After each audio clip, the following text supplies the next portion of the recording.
Hello, hello, and welcome to the Bouncing Off the Walls Resin Art Studio. I'm Christina Vanderwater. Today, we're going to be doing some more Northern Lights. We are going to create paw prints. We are going to do Northern Lights bear paws, and we are going to do Northern Lights wolf paws. I'm going to do mini ones. Of course, you can do any size. I'm going to get into the materials and where you can find some of the things or make substitutes in the next little bit here. For this video, I'm doing a mini bear paw and a mini wolf paw, which I've cut myself. I also sell these, so I will let you know all the little details on that coming up, also in the description below. The paw prints that I'm doing are going to be the mini ones that I do today, and these are just cut on an 1/8 inch birch on my laser. They are just a simple thin wood, and we can get super creative on these. This is my wolf paw shape, and this is my bear paw shape. And also I do these in a larger size. I'm not going to work on this one for the tutorial, but these ones are a 1/2 inch and they're bigger, thicker. I don't like to use thin wood if I go too big, but the thin wood is perfect for the mini size. If you have a scroll saw, you can cut your own shapes, or you can do these on something round instead if you don't want to do paw prints. I also do sell these on my website, so if you want to buy blanks, I also sell the silhouettes that go on top of these, which I will show you after. The paw prints have been very popular for me, and everybody asks me about them, so I decided I would show you how to make them, supply the supplies for you as well, and have at her, make your own. Let's get going and have some fun. For this project, you're going to need a coating or art or tabletop epoxy that's 2 parts. So this won't work with UV resin. You want a 2-part resin. I prefer one that is a little bit higher viscosity, and that just means it's a little bit thicker, so you can sort of move it around, paint with it a little better, and it also has a decent working time. This is my resin of choice. It's what I always use. You will need for pigments. These are my hands down favorite glow-in-the-dark pigments. They always have been. They are easily found on Amazon or right from the company, which is Vivid. And I can't speak enough about them. They are very vibrant, very bright, and they glow awesome. They are a nice fine powder, so they mix in with the resin well and don't leave lumps. I am going to use a blue, a neon green, this one is purple, you can't tell in the light, and then this one is an aqua blue color. I'm going to be showing you these in 2 different color schemes. For both of them, I use black diamond pigments. I use black onyx, slate blue, blue green, and then for the ones that have purple in them, I will add the purple, and then the ones with green, I do green, and we'll get into the mixing a little bit later. And you will also need some acrylic paint, also in complementary colors, definitely black because we are painting some silhouettes in there, paint brushes, and then obviously your stir cups, mixing sticks, all that to mix your resin in. Also your choice for drip removal. My preference is the Minwax finishing paste. I'm not going to get into it too much in this video as I have talked about it a lot in other videos, so this is my preference, but if you need painter's tape or something else to put on the back of your work to make the drip removal easy later, then you will need that. And you will also need a torch or a heat gun for removing the micro bubbles. I prefer just a torch over a heat gun for doing Northern Lights, but whichever you have will work just fine. No matter if I'm doing the purple and blue colors or the green Northern Lights, I always start with black at the top, work my way down to the lightest color or whatever color the Northern Lights is going to be. So for both color options, I start with black at the top for our night sky. And you don't have to be totally picky with this. It doesn't have to be perfect because we are going to cover it in resin, but this step seals in our wood and gets us prepped for where we want to put our colors.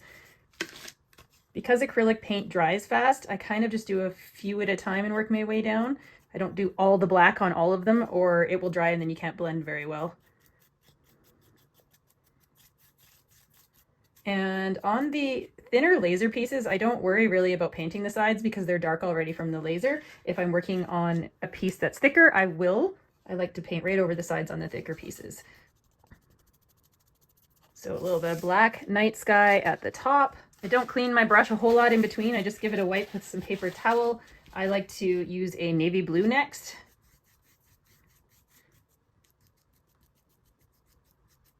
Just blend it in with the top part. And if you want to use spray paint instead of painting it by hand, you can do that as well. When I'm doing a whole bunch of these at once, I tend to do spray paint because it's just a lot faster.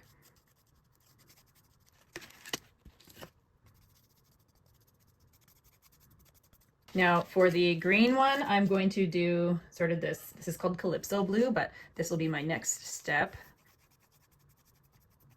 Just back and forth blending. As I said, you don't have to be too picky. Most of this gets covered, but depending on how thick you do the pigment in your resin, sometimes you can still see that little bit of under paint and it does add some depth. So I do like to do a good base coat as well. It kind of gives you a guide of to where you want to put your resin when you pour it. You can follow your paint guide.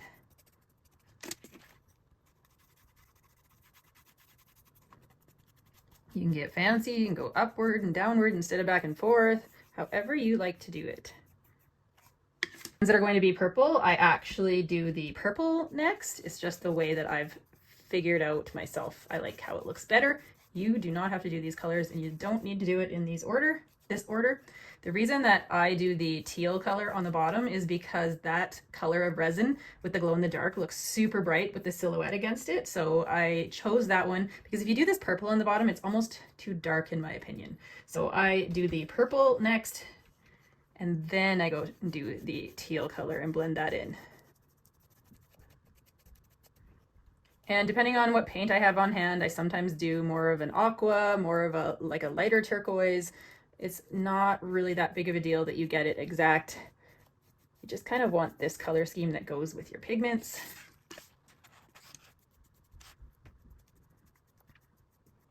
And I make sure that the whole piece is covered.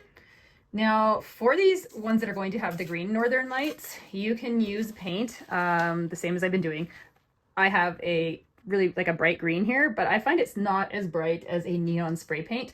So for these ones, I actually do use spray paint on the green. I only do it with the green, and that's strictly because of how bright the green spray paint is. I like it nice and bright and vibrant, so I paint it to that far, and then I go in with the spray paint and just do the green on the bottom.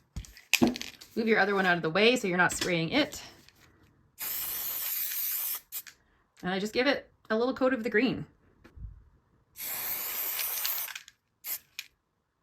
At this point, I like to put stars on mine, and there's a number of ways you can do this. If you want to paint them by hand and do little dots, you can. You can use a toothbrush or a paintbrush on some white paint and just flick it on. I like to do a white spray paint and just very, very lightly put the pressure on the nozzle just to get a little tiny spritz and just put a few little stars on.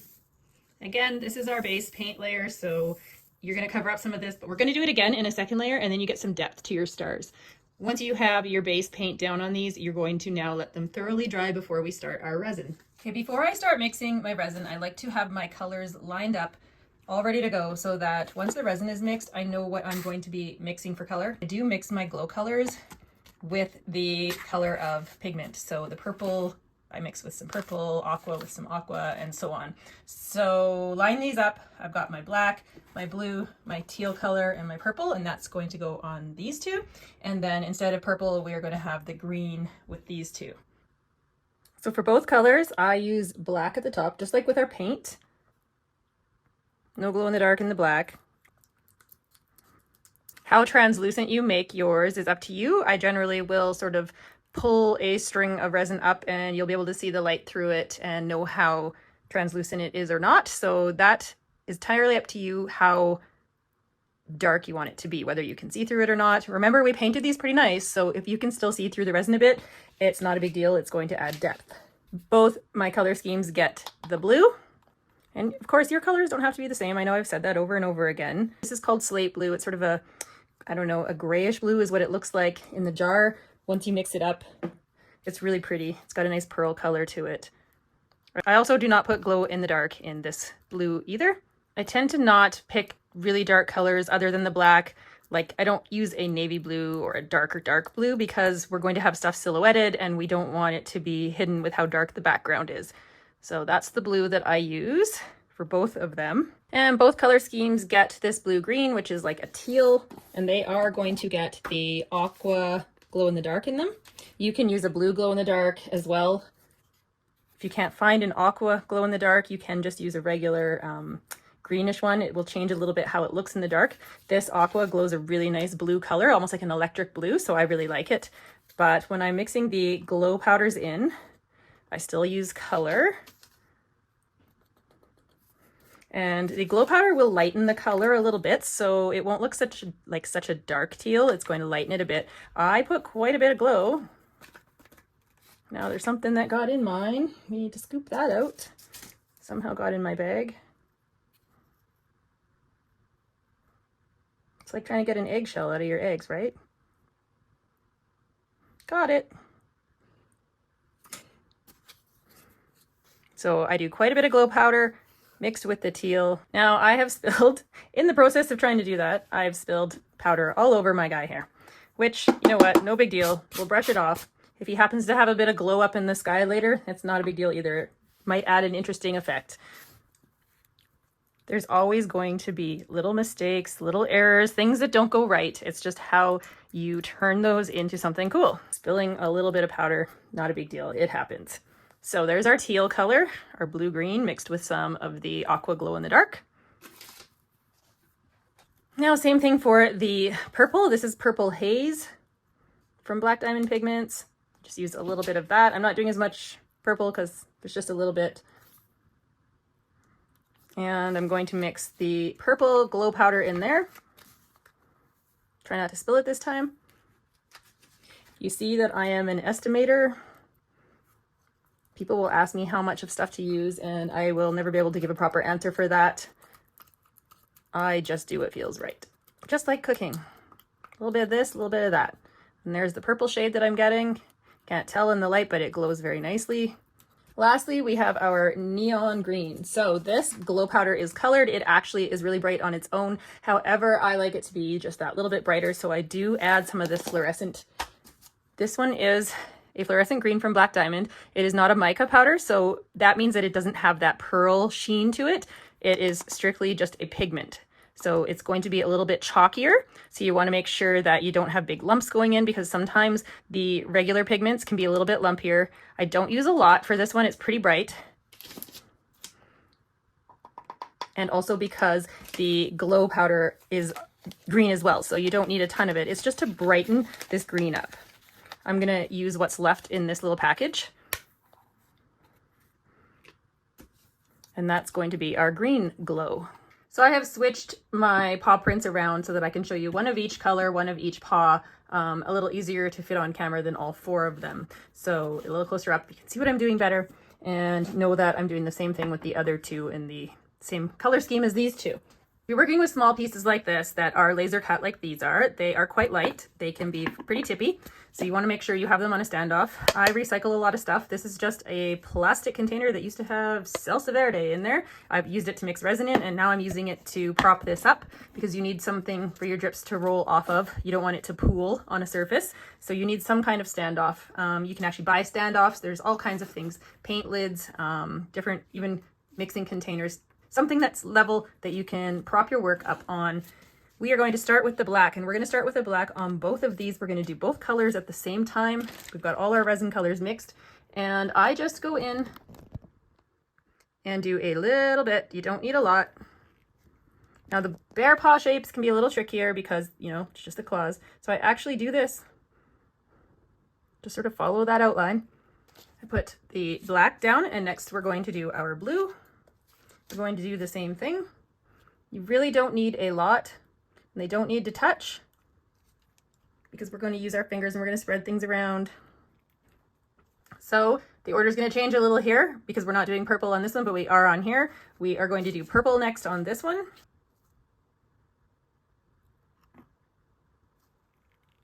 And on this one, we are going to do the teal next, but we are not going to pour the teal on here yet. I always blend my top three colors first and then do what I consider the Northern Lights. So we do the teal stripe here, same as the purple one there. And now we have our three colors, and I'm very hands-on. I like to use my fingers. You can certainly use your mixing sticks. You can use spreaders like this to do this with. I like my hands, especially with small things, because I pick them right up off of there. It's easier and it keeps them from tipping. If you need more space, you can spread things out. And I take from the top and I just go back and forth and I just blend those colors together and let them do their thing. You can see I'm doing sort of an S shape. Think about how the Northern Lights might go. I don't like it to be too stripy, so I do try and pull some of those colors up into the other colors so that they blend. If you get too much on your fingers, just wipe them off on whatever surface you're using. And I always go around the edges a bit to make sure that the edges are covered. And then I put that one down. And because I'm mixing colors, I don't want purple over here, I actually do change my glove at this point. And I'm going to do the exact same thing. Now with the bear paws, the little claws get a little bit trickier. It's always trickier when you're working with shapes. So I do just the black first, make sure I've covered that. And I kind of make sure that I get in between all the little toes. And then I do the same thing, smearing those colors around. And it looks really pretty when they start to blend in with each other. And we put that one down. Okay, now that we have blended those, we go in with our final color. And I filled up the bottom that is not filled. I shouldn't say I fill it up. I put enough that I can spread it out there. So in this case, the purple and blue and teal one gets the teal, and the green one gets the green. And then we take this final color and we blend it in essentially the same way. Back and forth. Make sure you've got the edges done. As I mentioned, I like to hold my piece when it's this small and light so you're not knocking it off and turning it upside down, which I've done. And I make sure that that bottom section is covered so that our whole piece is covered.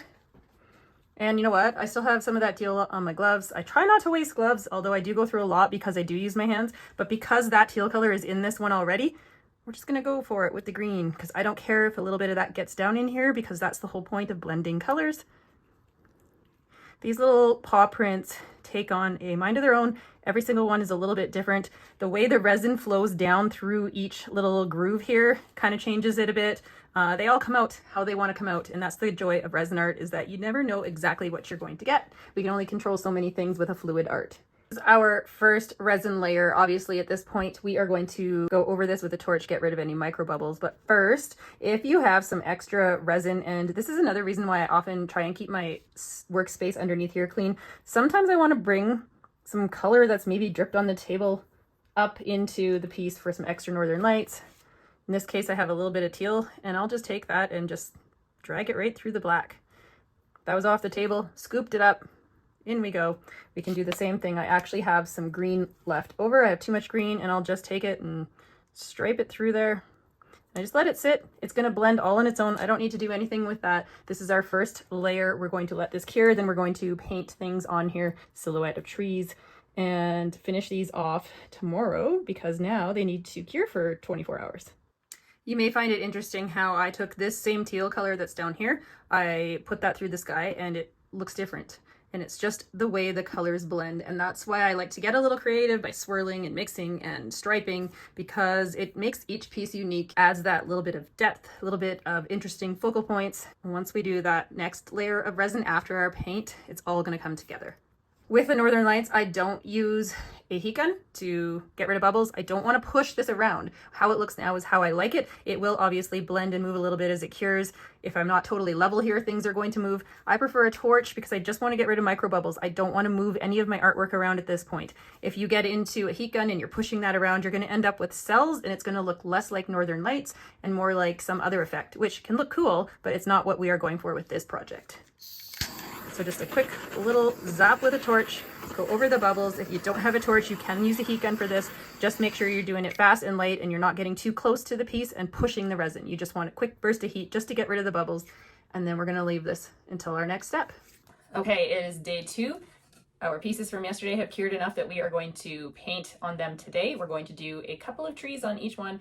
I don't get too crazy with the silhouette painting on these because I am putting the black silhouette on top as well, but I am going to do some stars. We're going to do some trees. If you don't have something like this, or you can't cut something or purchase something like this, you are definitely welcome to paint that on there. There's nothing saying that you can't paint whatever you like on these little mini paw prints. You might not even be working on a paw print. You might be working on a circle, a square, a piece of canvas. It doesn't matter. The whole idea here is the technique for the resin and the painting.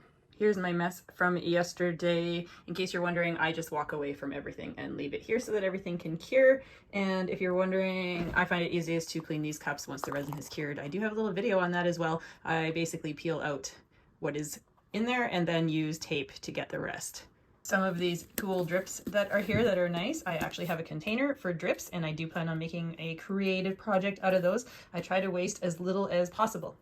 For this painting stage of the game, all I am going to use today is some black acrylic because I'm just painting silhouettes, and a white spray paint just to do a light dusting of stars. And that's it. And then we will do the second layer of resin once the paint has dried. First step we are going to do today is put the next layer of stars on. Now, over the years, I've had people say to me, why bother putting them on the first paint layer when you're just going to pour colored resin on top? So I just want to show you, I don't know how well it will show up on camera, but you can see some of the first stars that I put on there through the resin. Even though this resin is colored, you can still see those stars. I like to do that so that when I put the second layer of stars, it's going to give that extra little bit of depth. So I'm going to keep painting my bases as if it's artwork in itself, even though I'm covering it up in resin, because when it all comes together, it just adds that little extra something. I'm going to do my stars the same way I did on the paint layer, with just a half of a spritz. This is why my can looks like this, because I use this one specifically for stars and I'm only pressing the nozzle halfway, so sometimes it gets a little leaky. But this, I find, just gives the most consistent looking stars. All the dots aren't the same size. It just looks more realistic. Obviously the paint splatter way will work as well, so whichever way you find the easiest. And I just do another little spritz right on top of that resin for another layer of stars. All right, now I am going to paint some trees on here. Now, this is my wolf paw. This is my silhouette. I kind of will put this on here so I have an idea of where the wolf is. You don't want to paint too much behind the wolf or you won't see him very well when the lights go out or when this part goes on. So for me, I paint usually one tree here, a small one here, and then a larger one here for the wolf paw. And then for the bear paw, same kind of idea. I put this on so I kind of have an idea of where the bear is, and then I will paint a little bit of a larger tree here, a small one, and maybe another small one. It's entirely up to you. If you're not using these pieces and you're just doing a Northern Lights piece, you can paint it however you like, trees wherever you like. You can hand paint your bear or your wolf on there. Choice is up to you. And painting trees, well, you know, it's 2025 and you wouldn't think that trees would be a controversial thing, but I've had people tell me or comment on videos saying that I'm doing it wrong or I should use a fan brush. There is no right or wrong way to paint trees. There's just your way. You can, there's so many different ways to paint and it's entirely up to you. You don't have to do evergreen trees. You can do any kind of tree you want. I do hand paint the entire tree. I don't get in there with a fan brush, only because I don't like my trees to be so consistent that they all look identical, but the choice is yours.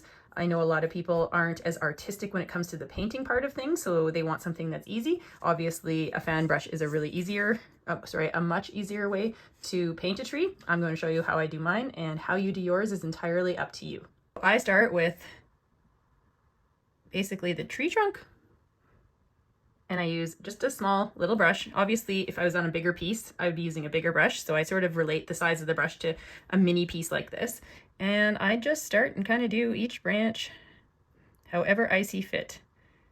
And if you ever actually take notice out in nature at a pine tree or an evergreen tree, they're not super consistent. In fact, we worry so much about trying to get them exactly straight up and down. And if you look, a lot of them lean, a lot of them have weird growing configurations. So they're really, I mean, if Mother Nature can do trees in all different ways, then why can't we, right?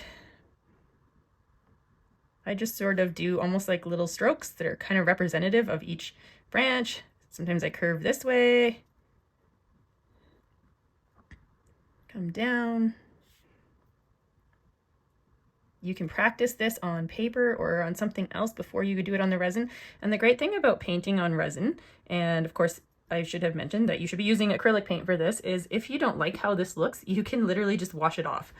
It's like, in a way, it's like painting on glass, so it comes off pretty easy. If it's really dried on there and you want to start again, you can put some rubbing alcohol on there and wash it off that way. If it's really horrible and you're not getting it off, you can actually sand it off. You're not going to hurt what you have underneath here with a light sanding.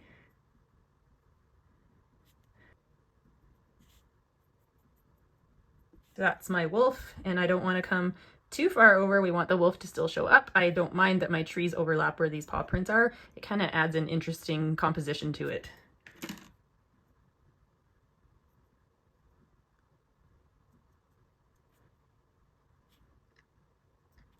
And I like my trees, my own personal preference, to not all be the exact same height.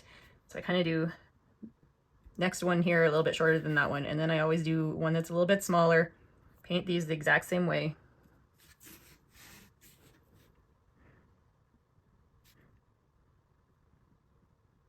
Now, is it faster to use a fan brush? Of course it is. Now you can do your tree like that. Take your fan brush and do the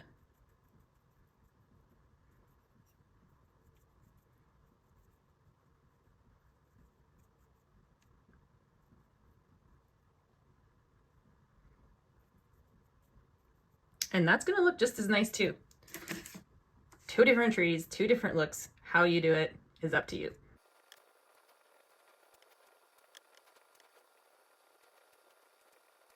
Our wolf paw trees, if we hold this above that right now, you can see how that's going to look. And we put that aside and let it dry, and now we're going to do the bear paw.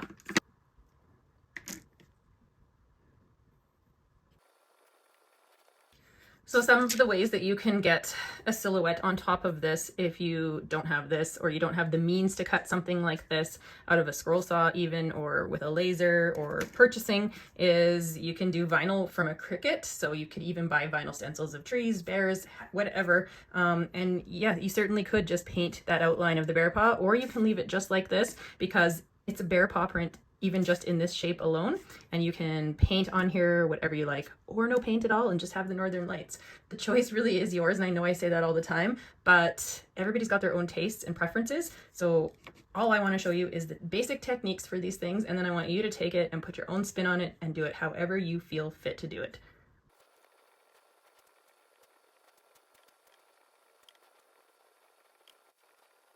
So once you have your trees painted how you wish, or your animals painted how you wish, or whichever thing you're painting on here is done, then we need to let the paint dry, and then we will do our final layer of resin on here and get these finished up. For our final layer of resin, most of the coating that's going to go on here will be clear, and then I will mix just a little bit of our Northern Lights colors. So the green, the purple, and the aqua color, and I'm going to make all three of those be glow in the dark. I don't need to do any more black or blue. That's going to be covered in clear, and then we're just going to bring some Northern Lights colors through that. And this is the layer where the depth really starts to come through because of the clear over top of that, plus some more Northern Lights. And let's get mixing our resin. When it comes to the quantity of resin for this last step, you only need just a little bit for your Northern Lights colors, because we're just going to be doing some streaks of the light through the clear resin. So you don't need to mix a whole lot of each of those colors. I've just mixed like a tiny little bit, just enough to do a couple of streaks of color through each one. So we will start with pouring a clear layer on everything. And you don't have to go too thick with your layer because you can spread it out. So you just want to make sure there's a thin layer of clear on each one. I do like to go up with the bear paw and get into the toes because it can be a little trickier. So once your clear is poured on, you're going to spread it out and make sure you just cover the whole piece right down, including the sides.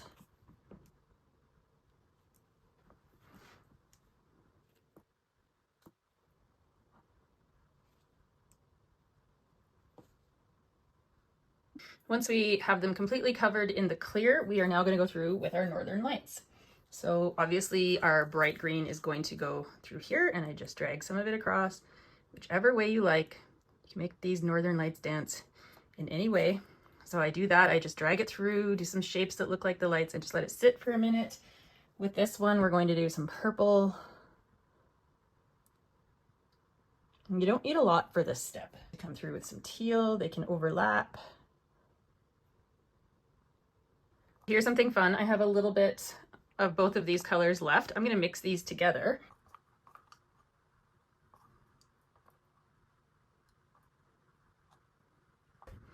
Which makes kind of a new color. And I'm going to put it in this one because I feel like it could use a little bit more than just the green in there. It's all about just having fun and getting creative. Once I have got all my stripes in there, I use a tool similar to this. You can use any kind of spreader. If you want to use a popsicle stick, that will work too. I like this one because it's flat and it's a little bit wide. And I just sort of take these and just drag them through the clear resin a little bit. There's no rhyme or reason to how you do this.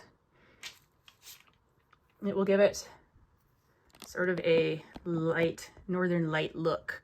Again, I don't use the heat gun for this step because I want it to look more blended instead of like cells, and the heat gun will give you cells. It's too much heat. Just drag that through a little bit. Colors are going to blend.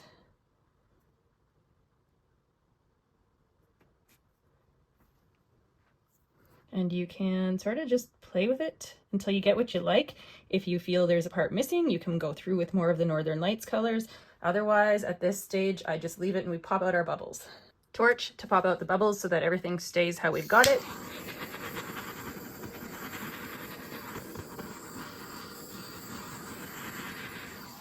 that is that for all of our artwork. These will cure, then we take the drips off, and then you can attach the silhouette if you're attaching one. If not, and there is your completed project. I've got the other one over here. You can see how they are all really different. That's what makes this fun. It's just the difference in the way the resin will go on there, the way it blends, the way it forms. This one's upside down, but you get the gist.